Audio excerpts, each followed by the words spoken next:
ජපන්නු හපන්නු කියලා කියන්නේ නිකමට නෙමෙයි කියලා ඔවුන්ගේ අද තියෙන තාක්ෂණික සහ ආර්ථික දියුණුව දැක්කම අපිට පේනවනේ. දන්නවද? ඔවුන් දියුණු වෙන්න ප්‍රධානම හේතුව තමයි කාලය.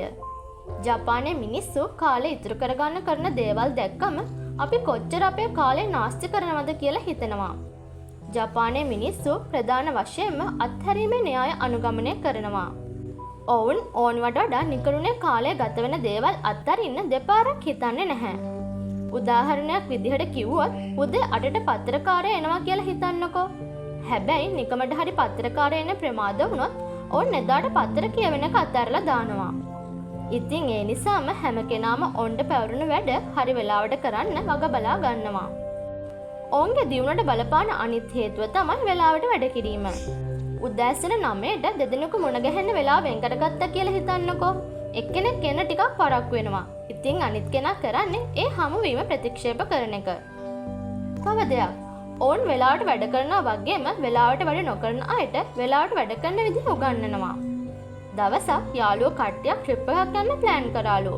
උදෑසන 6ට තමයි ගමන පිටත් වෙන්න වෙලාව දාගෙන තිබුණේ. හැබැයි එක යාළුවෙක් එන්න විනාඩි 10ක් පරක්කු වුණාලු. ඉතින් අනිත් අය මොකද දන්නවද කරේ? අර පරක්කුණ යාළුවා එනවා පෙනිපෙනි බස් එකේ දොර වහලා ගමන යන්න පිටත් වුණාලු. ඉතින් අර පරක්කු වෙලා ආපු යාළුවා ඒ සිද්ධියෙන් පස්සේ ආයෙ පරක්කු වෙලා වැඩ කරන්න හිතන්නේවත් නෑ නේද? ජපන්නු ඔවුන්ගේ වෙලාව ඉතුරු කරගන්න යොදා ගන්න තවත් ක්‍රමයක් තමයි පොදු ප්‍රවාහනයේ භාවිතය. ඔවුන්ට Tamanට පෞද්ගලික වාහනයක් තිබුණත් රැකියාවට යන්න භාවිතා කරන්නේ පොදු ප්‍රවාහනය. ජපානයේ උද්දමනය සාපේක්ෂව ටිකක් වැඩි. ඉතින් එයාලා තමන්ගේ ප්‍රධාන රැකියාවට අමතරව තව රැකියා කරනවා.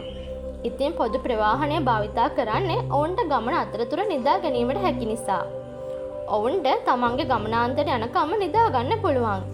ඒ වෙලාවවත් වටපිට බලන්නවත් අනෙක් මිනිස්සු එක කියව ඉන්නවත් යොදා ගන්නේ නැහැ. ඉතින් ජපානයේ මිනිස්සු දියුණු වෙන අනිත් හේතුව තමයි 5S ක්‍රමය. ක්‍රියාත්මක කරේ නැත්නම් ඉතින් අපිට චූටි කාලේ ඉඳන්ම ඉස්කෝලවල ඒක උගන්වනවානේ. ඔයාලා දන්නවද තව දෙයක්? අපි ගෙදරකට ඇතුළු වෙනකොට සෙරප්පු ගලවනවා නේද? ජපාන්නොත් එහෙම තමයි. හැබැයි එයාලා ඒක ගැන අපිට වඩා හිතනවා. මොකද එයාලා සෙරප්පු ගලවන්නේ සෙරප්පුවේ පිටුපස ගෙදර පැත්තට හිටින විදිහටයි. එතකොට එළියට යනකොට ප්‍රමාදයක් නැතුවම සෙරප්පු දාගෙන යන්න පුළුවන්. එයාලා වාහන ගාල් කරන්නේ ඒ විදිහට. බලන්නකෝ ජපාන්නු එක තප්පරයක් ඉතුරු කරගන්න යොදා ගන්න උපක්‍රම වල ලස්සන. තව දෙයක්. ඔවුන් අමුත්ත විදිහකට ගෙදරකට යන විට ඒ ගෙදරට තවත් අමුත්ත ඇවිත් ඉන්නවා නම් එයාලා ඒ ගෙදරට යන්නේ නැහැ. මොකද එයාලා දන්නවා වැඩි පිරිසක් එකතු වෙනකොට අනවශ්‍ය කතාවලට වැඩි වෙලාවක් යනවා කියලා. මොකද එයාලා දන්නවා වැඩි පිරිසක් එකතු වෙනකොට අනවශ්‍ය කතාවලට වැඩි වෙලාවක් යනවා කියලා. දන්නවද ජපාන්නු තව හරි ලස්සන වැඩක් කරනවා. ලංකාවේ නම් ගොඩක් අය කරන්න අකමැතිම දෙයක්. ඒ තමයි සමාව ගැනීම. ඔවුන් කුමක් හෝ හේතුවකට ප්‍රමාද වුවහොත් අදාළ පුද්ගලයන්ගෙන් සමාව ගන්න දෙපාරක් හිතන්නේ නැහැ. මතකද කාලයක් සමාජ මාධ්‍යවල කතාබහට ලකුණු සිද්ධියක් ගැන? තප්පර 20ක් දුම්රිය කලින් ආපු එකට දුම්රිය ස්ථානාධිපති හැමෝගෙම සමාවගත් අවස්ථාවක්.